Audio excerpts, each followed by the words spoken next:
Hora de estabelecer o nosso contato com a Europa, conversar com o Felipe Killing, todo encapotado mais uma vez, naquele cenário que a gente adora, em que os patinhos aparecem, né? Tem um lago, tem os patinhos.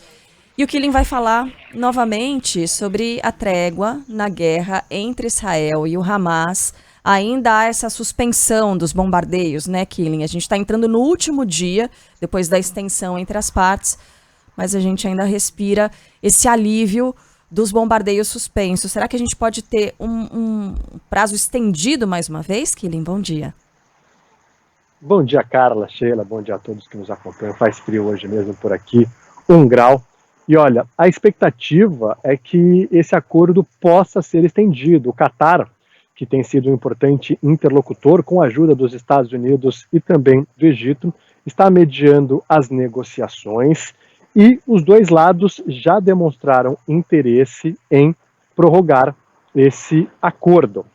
O acordo seria nos mesmos termos, né? A cada 10 reféns liberados pelo Hamas, Israel libera 30 prisioneiros palestinos, além, claro, de deixar entrar mais ajuda humanitária no enclave palestino. Mas fica uma dúvida de por quanto tempo esse acordo pode seguir nesses termos, já que o número de mulheres e crianças que o Hamas tem está diminuindo. E o Hamas já tinha sinalizado que quando chegasse, principalmente nos militares israelenses, que são considerados ativos mais importantes, os acordos seriam em outros termos. Isso ainda está sendo debatido.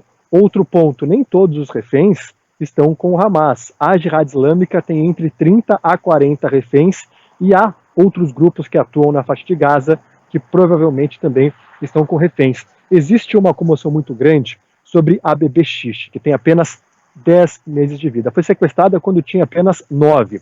E muita gente estava na expectativa de que ela pudesse ser liberada, mas ontem o governo de Israel afirmou que o Hamas a entregou a outro grupo que atua na faixa de Gaza, e por isso ela não foi liberada ainda, o que mostra a dificuldade das negociações.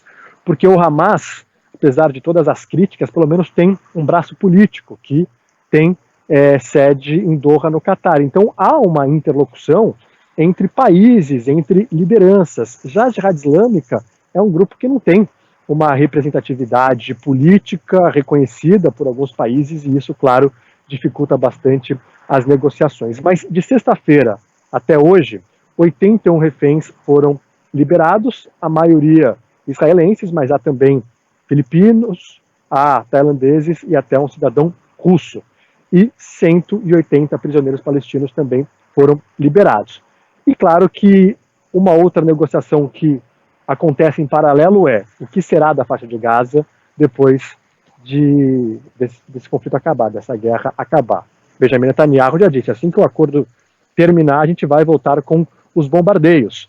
Mas o próprio Joe Biden, presidente dos Estados Unidos, escreveu no Twitter que o Hamas quer é justamente a guerra, que a gente não pode seguir nesse caminho de guerra. O Hamas não quer que palestinos e israelenses, segundo Joe Biden, vivam de forma pacífica. Então, alimentar essa guerra iria alimentar a propaganda do Hamas e também fortalecer a causa que esse grupo terrorista defende. Então, tem aí algumas sinalizações de que talvez possa ter uma interferência maior dos Estados Unidos para que a estratégia seja diferente, mas a verdade é que o povo israelense quer que a guerra continue, segundo pesquisas. E o Benjamin Netanyahu, até por questões políticas e pressão que ele tem enfrentado, também sinaliza que deseja continuar com esses bombardeios. Infelizmente, quem paga o preço mais alto são os civis da faixa de Gaza.